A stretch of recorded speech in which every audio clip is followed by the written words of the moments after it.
Well, guys, it's late as all hell, and I've been working forever on getting this video put together. I decided to make a full review on a 10,000 mile review on the 2019 Honda Insight. I wasn't happy with what I had given you before. It was kind of like half done and so forth. So this is the full version. It's huge. I do apologize for the size. I'm going to put a timestamp in the upper, I guess, over here, telling you how to get all the way to the part where I talk about my likes and dislikes on the car, like essentially the final review. For all those who don't want to watch me talk about it while driving. For some reason, some of you are crazy enough to think, to find me amusing enough to watch. I don't know why anybody would want to watch me, but apparently some of you find me kind of amusing. So if you want to watch the entire review while I drive, and then my final points at the end, then by all means, I hope you enjoy. Verdier out for now. Take care. Well, hello guys. It's Verdier again. I'm on my way to Charlie's to get the vehicle inspected. I couldn't get it inspected last time I was there for my 10,000 mile oil change, mostly because I'm a moron. We messed up the seatbelt back there when doing the stereo install. Last time I did a rather quick review. Right now I want to do a full 10,000 mile review, like we did with the with Big Blue. I can't name the damn car. Ford Fusion Energy. Imagine that. So I wanted to do a full review, a little bit more detailed on this car than last time. And I'm half asleep now too, like I was last time. So how good can it be, right? We're gonna start with the outside of the car. I was never overly impressed with the looks of the Hondas in the first place. I mean, I never thought they were ugly. They just never really caught my eye. The thing that caught my eye in this one specifically was the color. But looking at the outside of the car, most of the Hondas have a very similar look to them. They're very hard to tell apart if you don't really know the cars well. I think the car has a very nice sporty front end. Side view is very nice. It almost looks like a coupe, even though it is a sedan. Very smooth lines and so forth. And the rear is excellent with or without the spoiler. Now, I put on the spoiler because I like the spoiler. It is a Honda spoiler, and it is made specifically for this car. It's not aftermarket. I think the spoiler is very nice, and it's nice that it comes with a third brake light and everything else. So, personally, the overall looks of the car is very nice, very Civic-like. Let's be honest, the Hondas all look very similar across the board. Wheels on this tire, I originally was never turned on by the wheels. I've gotten used to them. I think they're fine. I don't think they're special. I don't think they're bad. I mean, they're full, they're full metal. I assume they're aluminum. I'm not entirely sure. But they're real wheels. They're not fake covers on top of steel wheels. Tires on this car are the Pro Contacts. They're a little different than what come in the EX and the LX models. They're also larger, which reduces my overall fuel mileage by about 3 to 4 miles per gallon. A move that I consider very stupid on Honda's part. It should give me an option to get the smaller wheels, even if they don't offer, they would have to offer lower price. They would have to offer more money for bigger wheels. You're buying a fuel-efficient car. Don't give you a damn car with bigger wheels to kill the fuel economy. Offer it as an option on the Touring. That's what they should have done. Getting inside this car, not a problem for me. It is very low. People have to keep that in mind. This car has a much sportier design than, say, the Ford Fusion Energy. You're set much lower to the ground. I happen to like this seat. I find this seat very, very comfortable, which is very fascinating. The only real negative I have to say is the headrest. The headrest has no movement whatsoever. At least as far as I can tell, you can't move it. There come times when it can feel a little uncomfortable on the back of your head if you happen to have a very stiff neck or you're not feeling good for the day. So that's something to keep in mind about the seat. No lumbar support either, but I don't care. I don't like lumbar support. I don't understand it. It just feels like someone punching me in the back. I'm not into it. On a fat bastard scale like me, this car sits very comfortably for me. I give it a solid 8, 8.5 for comfort for me. And getting in and out of it is surprisingly easy for me. I do have to grab on while lifting up because, I'm a fat bastard. But aside from that, I can get in and out of this car no problem. So, but you do have to keep it in mind. If you know, if a low car is going to be problematic for you, this is not going to be your happiest, most enjoyable car to get in and out of. One thing about the seats with the Touring, you get leather, and this is a white colored leather. Obviously, whenever you're dealing with something white, oh my God, it's going to show anything and everything you get on it. Now I wear these black pants, and my black pants tend to leak dye, and they're cheap. It's because they're cheap. Leak dye into the leather. I don't think there's anything negative about the leather itself. It's about the pants. The leather turns kind of bluish. It cleans right off because it's just cheap dye. But keep that in mind for color fastness. It will clean up, not a big problem. And that's why I have this seat cover. It's a cheap seat cover I got in there. It's kind of a generic, and it fits pretty well. And I'm pretty happy with it. Much better than the last one I got, which was a piece of crap. But the seats are pretty good. They are, like I said, the light colored leather is a little bit difficult. Now, I remember the first time I got in this car for a test drive, it sits very comfortably. Steering wheel on this car is leather wrapped on the Touring. I believe it's just regular plastic vinyl, whatever, on the EX and LX. This is very nice leather on this steering wheel. In fact, I'm very nervous about it because I think it's going to wear out pretty easily. So you're going to have to keep it clean to do it. But this is one of the softest steering wheels I have ever had to put my hands on. Sorry, I'm going a little slow here so people get a little annoyed behind me. Speed limit change, and I didn't even notice it. On your steering wheel, you got all your regular controls, which are fantastic. I especially like the spin wheel, which makes it easy to switch between different settings on your left screen. You got two things in your front dash here. You got a screen on the left, a little micro screen, or part of the screen.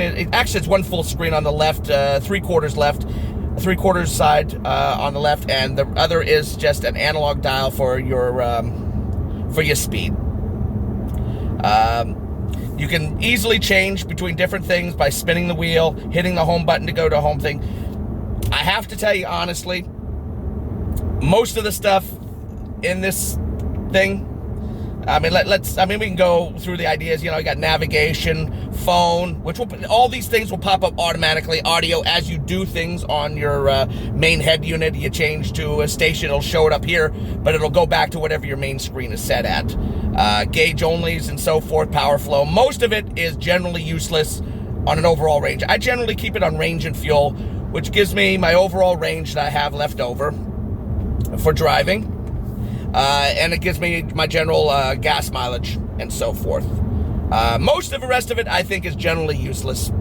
And as I said, most of it, like GPS, which this car has, will pop up as necessary and then go away and go back to your range and fuel as you choose later on. But I like the looks of the dash here. I'm not the dash, the freaking instrument panel. I especially like that the safety systems information is straight ahead and very large. It lets me know when this car sees the lanes. It lets me know when it sees other cars. And you can also turn on audible beeps to let it know when it has radar contact with the car and when the lines are being recognized and not recognized. I don't recommend the latter because this car has interesting ideas about when it recognizes lanes and when it doesn't. But most of the stuff said on the dash is kind of useless. Doesn't have a digital speedometer unless you're really good at transforming kilometers to miles per hour on the fly. Stupid. I don't know what the hell they were thinking. They're out of their minds. Honda, they give me a kilometers per hour for a digital speedometer with no way of switching it back. I don't know why that is. I don't know why they haven't fixed it. I think it has a lot to do with the fact that Honda just doesn't seem to listen much. But then again, you know, you need a lot of people to start screaming or lawsuits to happen in order for people to listen. Now, general feel of sitting in the cockpit of this car, everything is laid out very nicely in this car. And it's got this nice chunk of leather going right across near the passenger seat. Just gives it a nice look. The car has, I just find it very ergonomically set up very nicely. Got a spot right here to put your phone on, and I found the phone spot to be very good for my phone. Even fits my giant my giant phone, which is a 10 plus, an Android 10 plus. So it's Samsung. My car has 2 USB ports. One is more high powered than the other. The top one's mostly best for charging the phone. I find this setup very good. I've had no problems with it. You also have the push button transmission, or lack of transmission, because it's called an ECVT transmission. I just love these nomenclatures. It's not a normal transmission. There is some oddities to it. But I got used to the push buttons very quickly. I was shocked because I thought they would be a pain in the butt. Not that I wouldn't have any trouble, doing them, but I just thought they were kind of kitschy. But I actually like them. They're far superior to what you get in that Ford Fusion with that stupid plastic toy dial thing. I'm kind of meandering around on this because this car basically hits the points all across the board of what I like. And I'm kind of jumping around. So we're going to go to the mirrors. I like the mirrors on this car. They're large. They got a big face on them. They are heated too. You got a button down here. Your rear defrosters heats up the mirrors, and I've had to use them on several occasions. So it's nice to have it, and it works very well. Turn signals built into it. No blind spot monitoring, however. There is lane watch. I think on the EX and the Touring models on the far side, which basically turns on a camera, puts on your main screen so you can see whenever you're moving to the right, you can see anybody coming up and down. Works pretty well. I would prefer blind spot, but it works fine, and works fine. They are foldable mirrors. I like them. They have turn signals on them. They don't have puddle lights. I had to have puddle lights installed separately by Honda. Those are really nice. I highly recommend them, and so forth. Let's see. Is there anything else to really discuss on the main stuff of that? No. All right. Let's get into a few things that I'm going to talk about on this car in general. The safety systems. That's a long topic on this car. Are the safety systems good overall? Yes.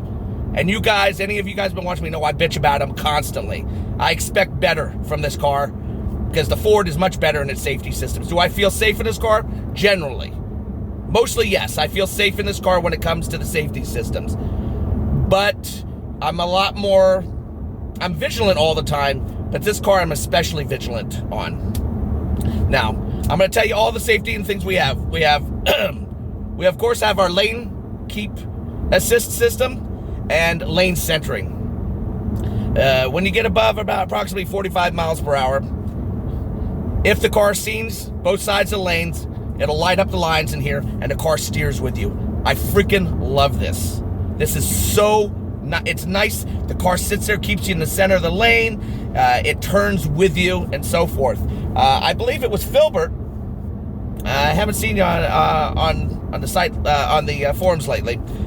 Somebody, I think it was Filbert, but I'm not sure, maybe it's somebody else, stuck a plastic bottle in the steering wheel, went on the expressway, and the car literally drove him the whole way. I mean, the plastic bottle was to keep it from complaining that there's no hands on the steering wheel. And it's very precise. It's not overly nasty. It doesn't yank the steering wheel out of your hands or anything. So I highly enjoy the lane centering. Lane departure works reasonably well, although I don't know if it has to do with the aiming of the radar in the system and the camera design or the software. If you go over steep hills, over the top, many times it'll say lane departure. And I do get that kind of a false lane departure on occasions. It's not a big deal, but it just shows there are aspects of this one. That's something the Ford doesn't do. This one does do a lot. One nice thing also is, unlike most of other cars, like the Ford Fusion and a lot of other ones, they usually vibrate the steering wheel like it's some kind of sex toy. This one doesn't. This one does a little back and forth shake. I happen to like that. It just feels nicer. It's like classier. It's a classier way of saying, hey, get the hell back in your lane. It works very well. It seems to be very accurate as far as it, and you don't have to be recognizing lanes for the lane departure to work. It will work without lane markings, without the lanes being recognized on standard. I've noticed that. Even when these lane markings in the front screen are hollowed out, which means it's not, I think that's mostly for your lane centering. It still recognizes general lanes as far as when you stray off the lane and so forth. It's still pretty good at recognizing that aspect of it. So that I like. Now, the adaptive cruise control. Very good feature in this car, and it's very good with moving vehicles. Now, people have explained to me, it uses the kind of radar you have to have moving. Yeah, radar uses movements between different things. But then you also have the camera and the logic of the car to deal with non-moving objects. That's what that's for. This car, on the expressway, generally bulletproof. No problems. On regular roads, also generally bulletproof. Very good stop-and-go traffic with general stop-and-go. However, it has one massive Achilles heel that I have talked about a lot that is a serious safety issue on this car. If you're driving, come up to a car, stop at a stoplight, you've been driving like 35, 40 miles per hour, and there's a car stopped at a stoplight, don't you think for a second that this car is going to see it. Most of the time, it will not. And in fact, I don't even get a brake alarm. I'm willing to bet I would if I get close enough. I get very close, but I still don't. Even though I have my brake alarm set for long distance, I still don't get a brake alarm. I don't think it's working right, but Honda doesn't agree. But then again, I don't think Honda would fix anything unless it was exploding in their faces if they could help it. This is a major issue. I think it has to do with the logic of the car. I thought maybe it had to do with the radar placement, but I've heard it happens on a lot of other Hondas like that. It doesn't happen on the Ford. It's definitely capable. The systems are capable of handling stopped cars at lights when you're going 30 miles per hour. This car is not good at it. Do not rely on that aspect of it. Otherwise, stop and go works very well. Car also has another feature which is really very nice. It's only useful in certain situations, but something called brake hold. Brake hold is a fantastic feature, something I love in this car. Absolutely love in this car. Use your brake hold, like if you're maybe going to McDonald's, you got a long line, come to a stop, you take your foot off the brake so your foot doesn't get tired. Car sits there and holds on the brake. When you're ready to go, just tap the gas, just push on the gas and it'll go like normal. And then when you hit the brakes, come to a complete stop, car holds its brakes. It's great in heavy traffic. And it's great like when waiting in long lines in the car. An excellent feature of this car on it.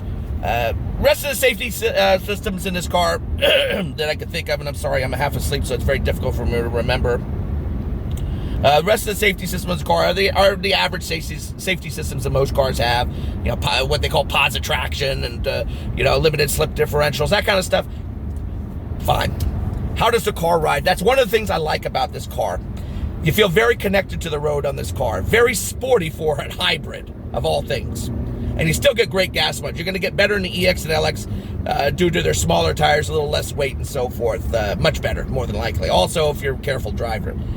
If you're driving average on a touring, about 50 miles per hour, 50 miles per gallon, 51 during the summer, which is perfectly fine for me. I'd like higher, but I can live with it. This car rides like a sports car. It has very precise steering. A little bit on the body roll, but not bad. Not to the point where you feel, that the car's going to flip or anything like that. But the body roll is very minor, but it's very sporty. And its suspension keeps it on the road. This is not a suspension you're going to keep a sleeping child in. Unless you give the child a Quaalude, then it'll stay asleep then. But it works pretty well. It's very precise. It keeps itself on the road very well. You hit bumps at high speeds while doing partial turns. It doesn't tend to hop badly. It doesn't unsettle. It's great on the road. Snow-wise, these tires, they are, keep in mind, these tires are low rolling resistance. This car is okay in the snow. The Pro Contacts are okay in the snow. And the suspension makes it okay in the snow front-wheel drive. I would probably recommend snow tires if you're going to drive around in the snow a lot. Otherwise, this car is not that scary in the snow. You're just careful, and you're perfectly fine in the car. So that's all pretty much I have to say about its handling. It handles wonderfully. It drives like a sporty little sedan. It's a lot of fun for handling. Now, the brakes. The brakes on this car are fantastic. They're really incredible. I cannot, and I'm sure that other people can, but I cannot tell the difference between when it's regenerative braking on this car and when it's the caliper's actually engaging, which is probably down when you get into the lower speeds, like 5 miles per hour or lower, or if you're really slamming on the brakes when the caliper's engaged. I can't tell the difference. They're smooth, they're comfortable. The brakes are fantastic on this car. A major hit on this car are the brakes. Brakes work very well on this car.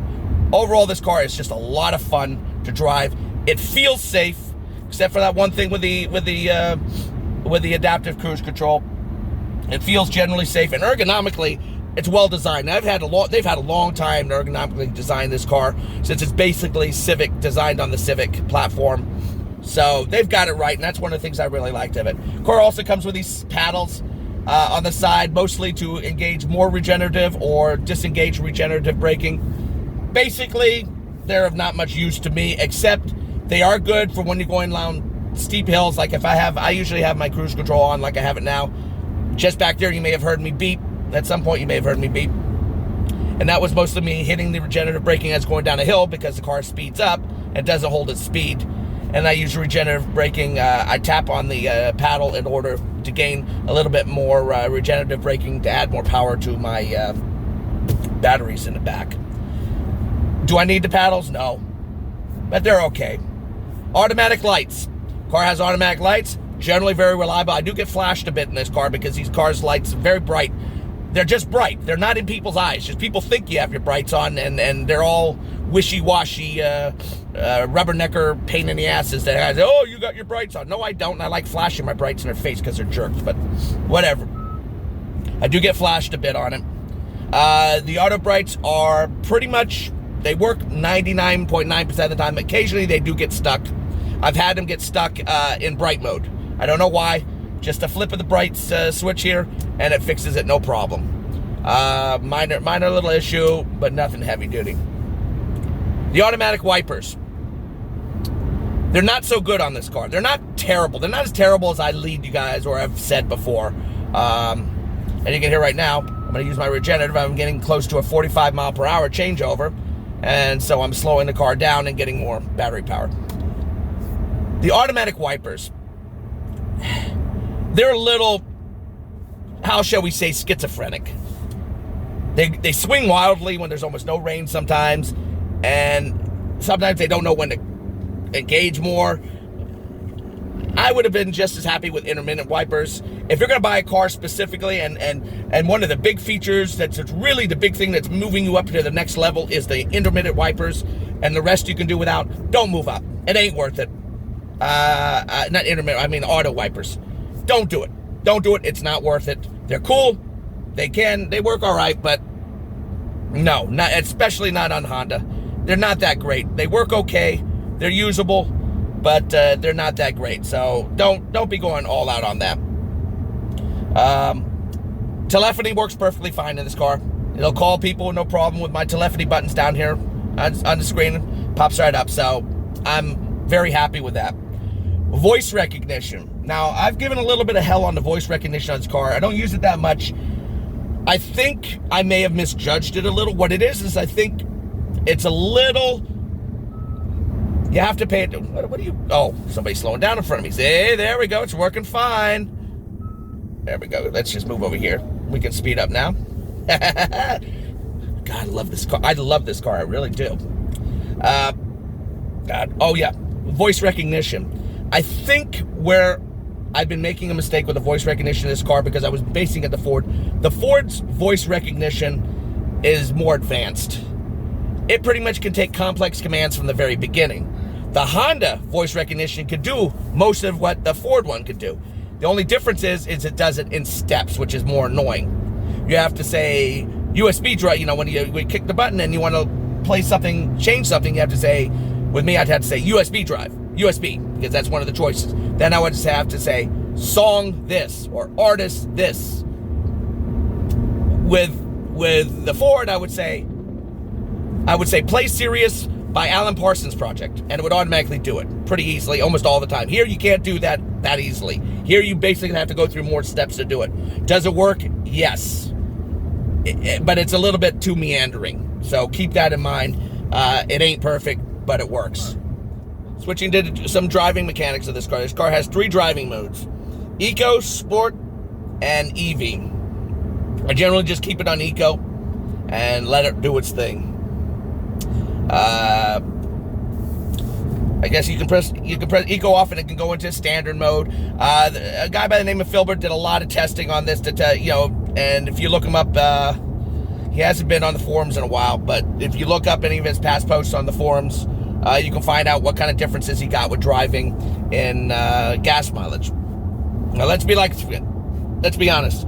The only two buttons, in my opinion, that really are of much use on this car are the Eco and the Sport. The EV, it can be used, but the car is way too quick to jump back into engine mode. Sport, basically, it just puts a lot more sensitivity in your gas pedal, and when you put it into Sport mode, why are you saying lane departure? It's because the lines are kind of messed up here. You put it into Sport mode, and basically the gas pedal becomes very sensitive, and for the first say 0 to about 35 to 40 miles per hour, this car is fun. Lots of speed, lots of power in that range. It's a good quick picker-upper. Keep in mind though, the engine will roar, and supposedly it adds a tone to it. I haven't used it enough to know the difference, but the Sport mode's a lot of fun. I use it every once in a while when I want to get into traffic quickly. It really adds a lot of fun. Eco is self-explanatory. EV, the problem with EV is basically the general distance that this car can go on a full battery range is maybe a mile and a half. It really depends on your driving, but it's not really good if you get any speed. It's really, I guess it could work pretty well in a neighborhood if you're going to stay in a 20, 25 mile per hour range.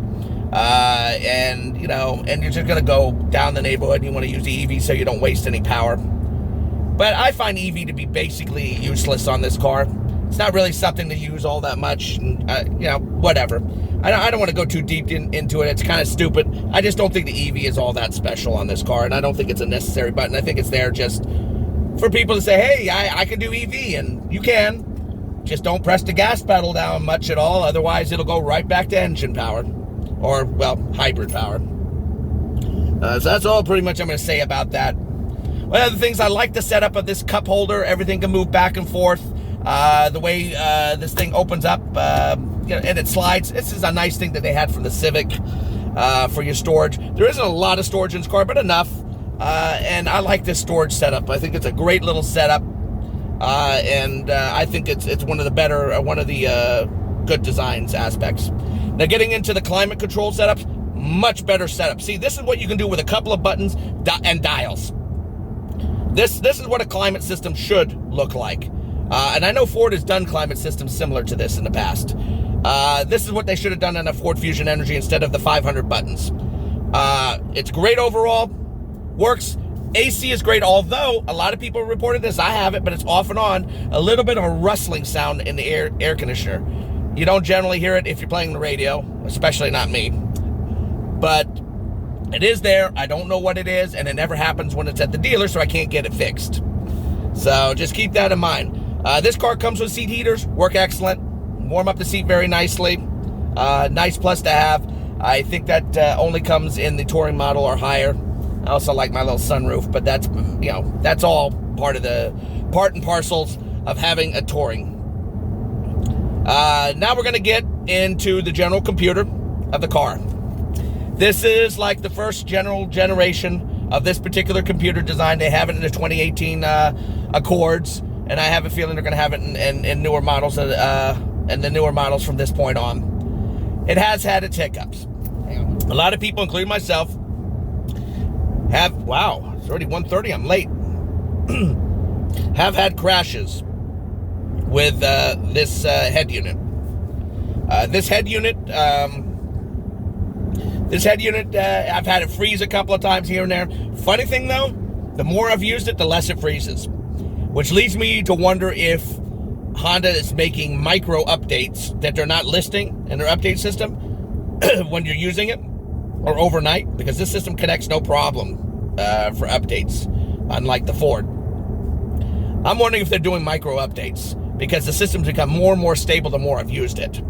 I also don't use a lot of Android Auto and Apple CarPlay. I think a lot of crashes and issues people have had to do with that. But, You know, it has had its fair share of crashes. What I love about it is I love the icon designs. They're colorful. The screen is bright and flashy. Yes, it can do more. It can have more reflections and so forth. But come on, guys, give me a break. It looks great. The icons are movable. It's easy to get through. The menus are generally easy to get through. Does email, messaging. This is the way it should look. I like this. Now, the speed limit's 45. Oh my God. What is going on with this guy? Why is he going 30? Wait, is it 45? No, it's turning 35. This guy's going 35 now into 45. What a turkey. Anyway, getting back, this is the way it should be. It looks great. The only problem it has is that it has had crash issues. It's getting better. I don't know if they're doing updates. It also has physical buttons on the side. Which is great for old people like me who like the physical buttons. We have physical home buttons on the side, including a volume button for your radio and all that. Something good. It's a nice mixture of certain buttons that are important are physical, and the other buttons are electronic. I like that better. Electronic buttons are a pain. I'm sorry, they are a pain in the ass to use, especially when you're driving and moving around. You know, you get a big fat belly like me, you're kind of waggling around, or you're trying to press buttons, or you're an old fogey like me, and you can't press the buttons. It's better that way. You have a lot built into this system. Bluetooth audio, although if you have Android Auto or Apple CarPlay on, you can't use your Bluetooth audio. You have to switch back and forth, which I guess makes sense. Is what it is. Not really all that important. Most of the stuff here is pretty good to use on it. The clock's kind of stupid, but, you know, whatever. I guess you have to have a clock, right?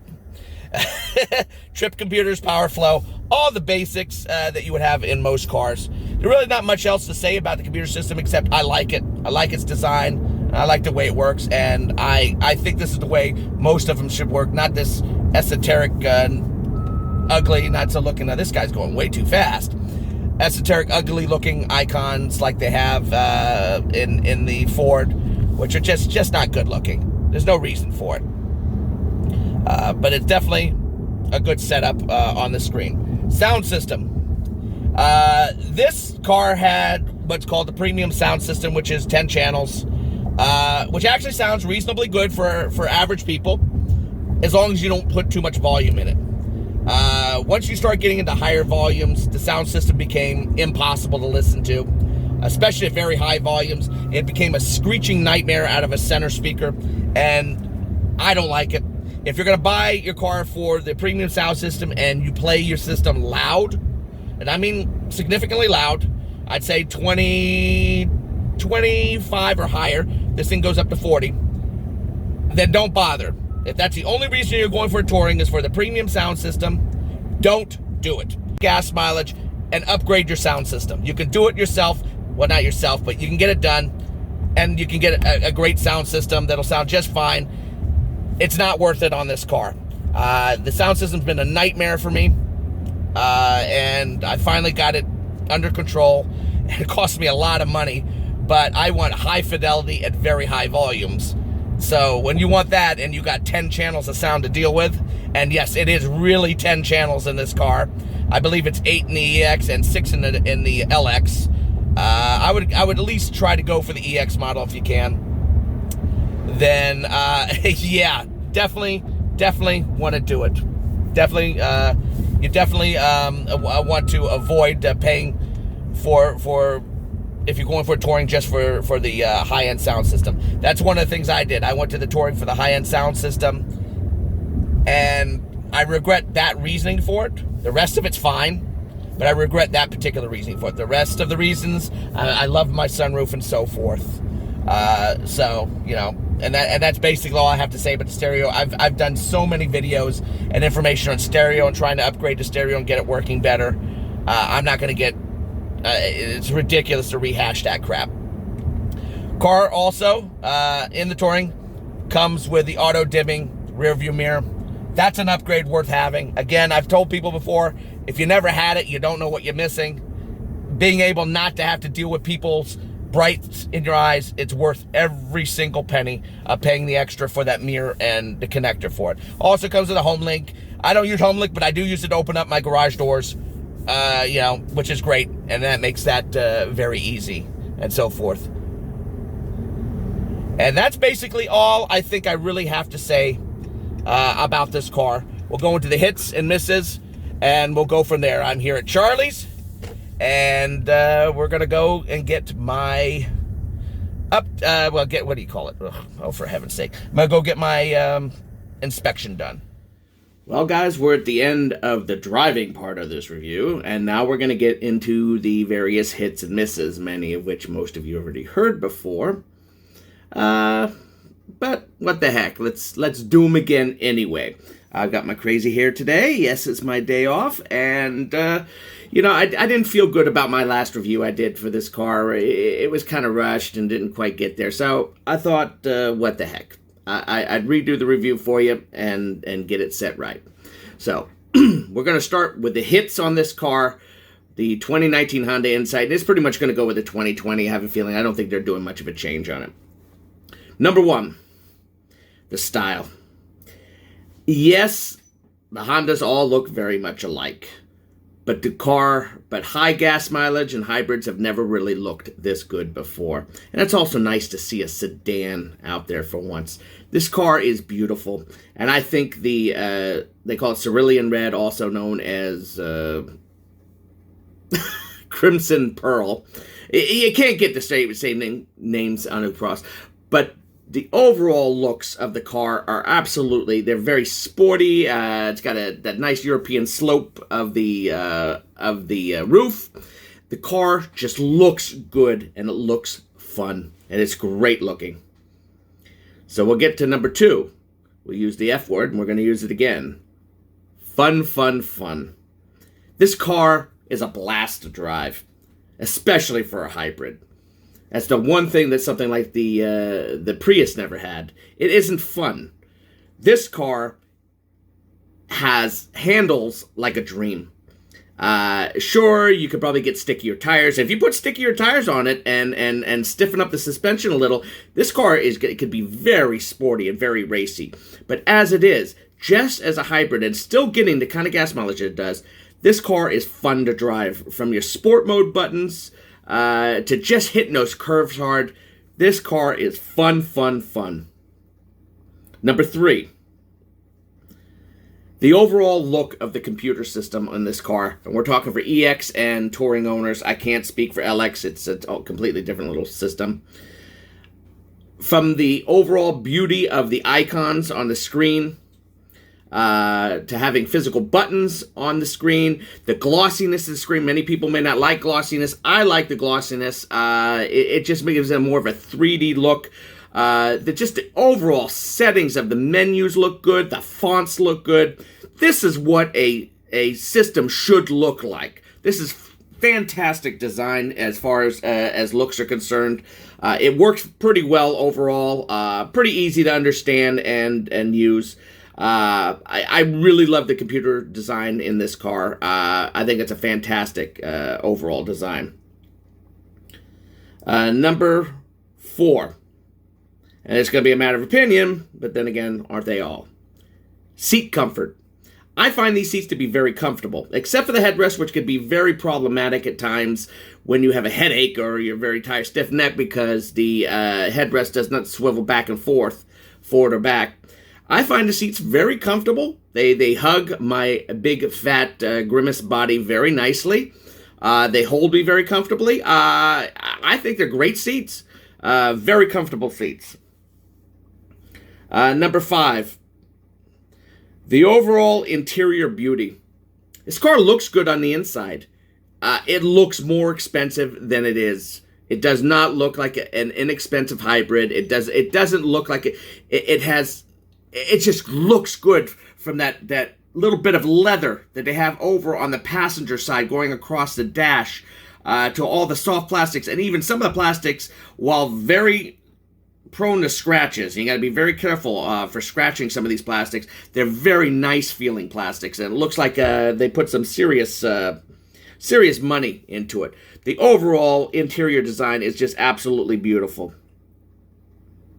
Number six. This also falls a lot in the design aspects. The design of the controls and the ergonomic of the controls. I love how simple the thumb controls are on the steering wheel. The ergonomics are fantastic.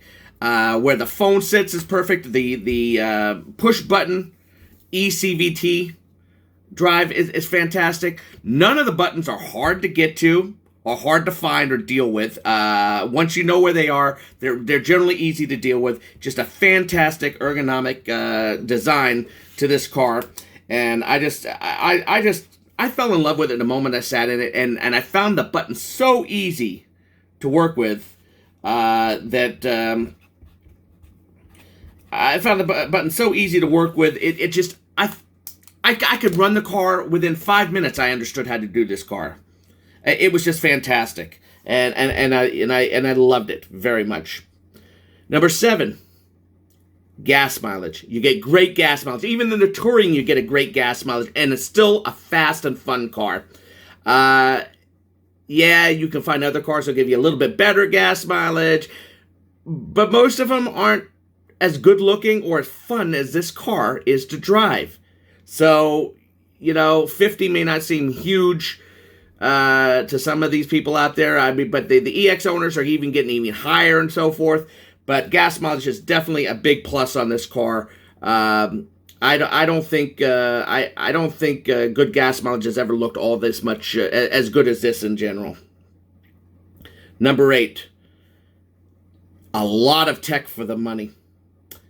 My car was $24,800. Nobody can tell me I didn't get a great deal on this car. This car is filled to the brim with tech. All standard on most of the models across the board. From your adaptive cruise control to your lane keep assist, to your lane centering, to your pedestrian detection, to your autonomous braking. This car is filled with so much tech for the money. Basically, most of that tech is available even on the $21,000 to $22,000 version of this car. And you can probably get it even cheaper than that. This car is filled to the brim with tech. Number 9, falling in the tech, the lane centering is cool. It's just cool. It's as close as I'm going to get to autonomous driving without having to buy a Tesla or something like that. Something which I cannot really afford, and I don't like the Model 3. I think it's ugly. I would want the Model S, and I'm sorry, I don't work for Jet Propulsion Laboratories, so I don't have the money for Model S. The lane centering is just so cool, and it works well. It really does. When it recognizes the lines, especially on Expressway, it is very good. Lane centering, number 1. Love it. Number 10, and this is just mostly only for us touring owners, the surprisingly subtle, wonderful feeling leather steering wheel. I never gave a crap about leather until I touched this leather steering wheel. This leather steering wheel has to be straight out of a freaking Lamborghini. This stuff is so soft. It's like petting a guinea pig or something in the hand. It is.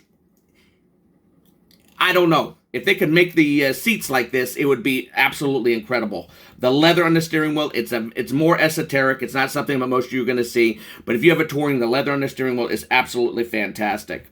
Number 11, midsize, small car, but there's room for family and the luggage. Big trunk, fold down seats. Plenty of room to put that big old dog and your less or more than significant other next to you, and maybe even a couple of kids back there. A couple little rugrat shit machines can sit back there. You can fill up this car and go on a trip. Not a problem. So a lot of room in this car. And number 12, I kind of stuck this on at the last second. I like the front instrument panel. I like the fact that the left side is all electronic and how you can change it, although I find most of the things that you can set in there kind of silly and not really usable. But some of it is very usable and very helpful. I mean, the car will show you the speed limit by reading speed limit signs while you drive. Not 100%, but it works reasonably well. And it's just an overall good look on the digital dash. So I like the half digital, half analog dash. Make everybody happy, basically. So those are basically all my hits for my lovey-dovey Insight. Now, we go for the things that are not so good about this car. Number one, rattles. Now, the car in general, when you drive, doesn't rattle all on its own that much. I didn't notice that much. I do have a rattle in my air conditioning that nobody can seem to figure out, and it always goes away as soon as I get to the dealer. If you play your stereo loud, you'll get a lot of rattles in this car. All of this can be fixed with simple stuff like putting in little pieces of foam inside the car and all that. And if you got a good dealer, they'll generally do it for you. But it rattles a bit. I don't know if the fitment is all that good in this car. I can't really tell you. But there can be rattle issues, all of which are solvable. But they can be a bit very annoying. Number two, disappointing stereo, especially in the touring. 10 speakers, subwoofer, it can shine at lower volumes, but when you start raising up the volume, it screeches like a banshee getting an ice cold enema out of the center speaker, a 3.5-inch center speaker. I think the EX will have it a little easier since it doesn't have that center and it can spread it off to the left and rights. But of course it doesn't have a sub, and you'd have to add a sub to it. It was such a disappointment. Part of the touring aspects and part of the plus of the touring was the high-end stereo, a lot of wattage, real terrible digital DSP sound staging. Just an all in all, a mediocre stereo at best for the money. Number three, system crashes. With new cool systems come system crashes. And this puppy likes to crash, or at least it did earlier. It's gotten a little bit better. It's gotten a lot better, actually. But I've had some weird esoteric crashes in the computer system. Most of the time, the thing will just reboot itself. Takes maybe 20, 40 seconds, reboots itself. But I had one time when the stereo got stuck at a volume. It would only go from volume 0 to 9, and the normal volume is from 1 to 40. And if you went up and down the volume, you couldn't change it, so I had to shut off the stereo. And it wouldn't clear itself until I shut the car off for about 5 minutes and turn it back on. Then it was fine. Never happened again. So, system crashes, they need some updates. Number four, something I've only recently actually discovered fully for myself, although I have heard in the past. MPG drops dramatically, or very significantly, enough that I can notice it easily when you get into the 70 mile per hour range itself. And most highways out there are now at 70 miles per hour. If you drive at 65, you'll see you'll find it significantly better at keeping its gas mileage. But when you get into the 70 mile per hour range or higher, this car does not do as well. Certainly not as well as a Prius or many of these other cars out there. Has to do with the Honda design of their hybrid system. It is what it is. It's just something you need to understand about this car. If you're on a 70 mile per hour highway, I recommend going 65. It will save you a lot of money in the long run. Number five, and this is a big one, wonky radar. This car has an excellent adaptive cruise control. But at certain speeds, it will not see stationary objects at all. Its lane departure is also wonky. You can go over crests of hills and it'll say your lane departure and so forth. But this radar system set up where if you're driving, especially if you live in a place like Maine, where I live, where there are a lot of rolling, 30 to 50 mile per hour rolling hill highways, mini highways, and so forth. You have two laners. You're going to end up in a situation where you enter into small towns and cities, and there'll be cars stopped at stoplight, and this car will not see those cars a lot of the time. I keep giving a percentage, but I'm telling you, it happens enough that you could put a tech in there and drive with them, and eventually it's going to happen with them. You can definitely reproduce it. I consider this a very unsafe situation. There's no call for it. It either has to do with their software or their radar alignment. I don't know, but awful, awful. Some aspects of the radar is just unsafe on this car. Number 6. This comes down also to the whole rattles idea. Number 6, poor body panel fitment. I don't know if this has been fixed in the 2020, but in the 2019, there's a lot of weird body panel gap issues in this car, and it's very not cool. Now, you don't really generally notice them unless you stare at it. I mean, we came up to the whole situation of the gas filler door that would protrude a little bit out, where they tried to convince me that it was a feature. It is not a feature. It's supposed to be flush with the body. I got it bent back into shape, but they just bent the hinge a little bit. It's not a big deal. They got it fixed. From what I've heard, some later itinerations have been fixed, but also there's a lot of panel gaps that are much wider on one side than on the other.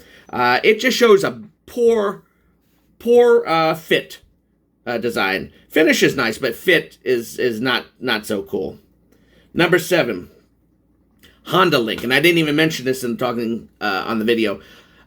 You can get an app that runs on your phone, so you can start your car, and you can find it, and you can send stuff to it. It's basically remote starting your car from your phone. There are other things involved, like concierge, where they'll help you get from point A to point B, and emergency systems in the car where you can press the button and it works.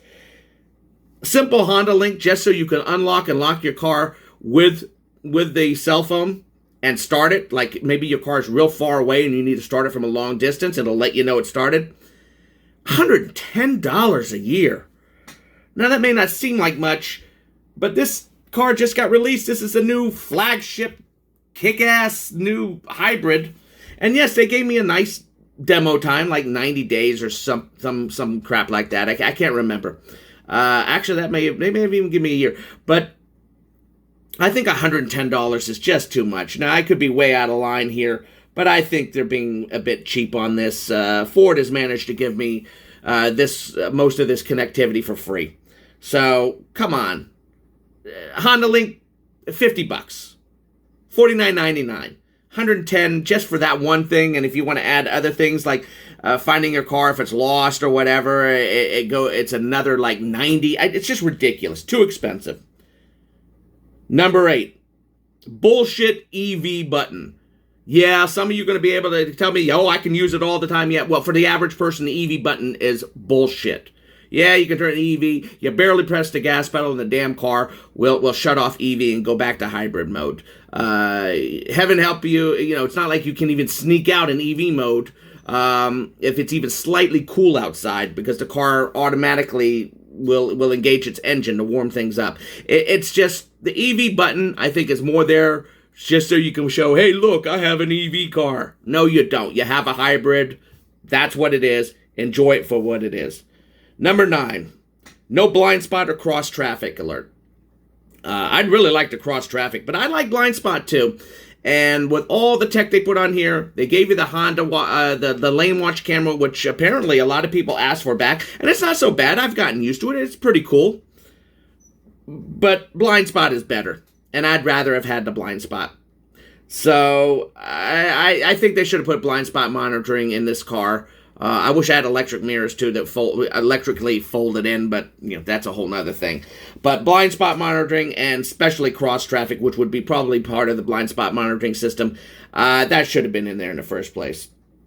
Number 10, parking sensors optional on this car. No, not on a Touring. On an EX maybe, but not on the Touring. Parking sensors are generally pretty essential, especially rear parking sensors. It was a pretty expensive upgrade, and was upgrade worth every penny. And I think you can put it almost to all the car. I think in the EX and the Touring you can put them in, but it should have come with the Touring. It should have come with the parking sensors. Yeah, I'm being a little pissy on this, but still, nah, they should have had parking sensors on it. Number 11.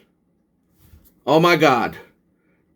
No digital mile per hour speedometer on the damn car, but it will tell you kilometers per hour. With all due respect, I'm a dumb American. I can't read kilometers per hour. I've been raised on miles per hour. I want a digital mile per hour. Yes, I can read an analog mile per hour, but I want a digital too. It helps me keep more precise. Please fix this. If this isn't fixed in the 2020 Insight, then I have serious questions about Honda's care about their customers at all. So please fix this thing. Number 12.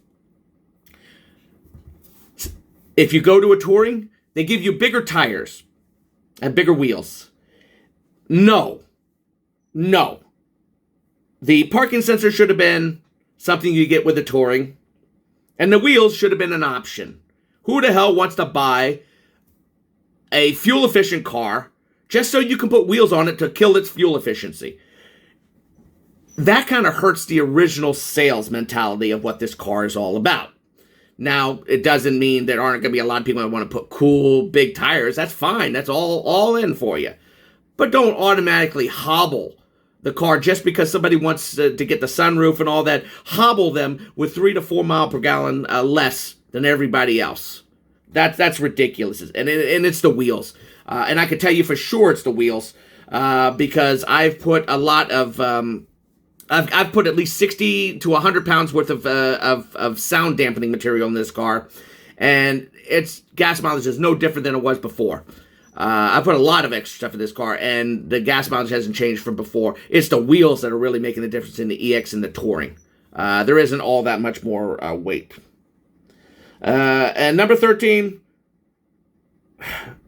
Dude, if you guys can't figure out how... The stupid auto wipers. If you guys... Honda, if you can't figure out how to make auto wipers that aren't schizophrenic... I mean, I used to take Zyprexa. Maybe if you get the damn wipers some Zyprexa, it'll chill it out. The auto wipers are a waste. They work, yes.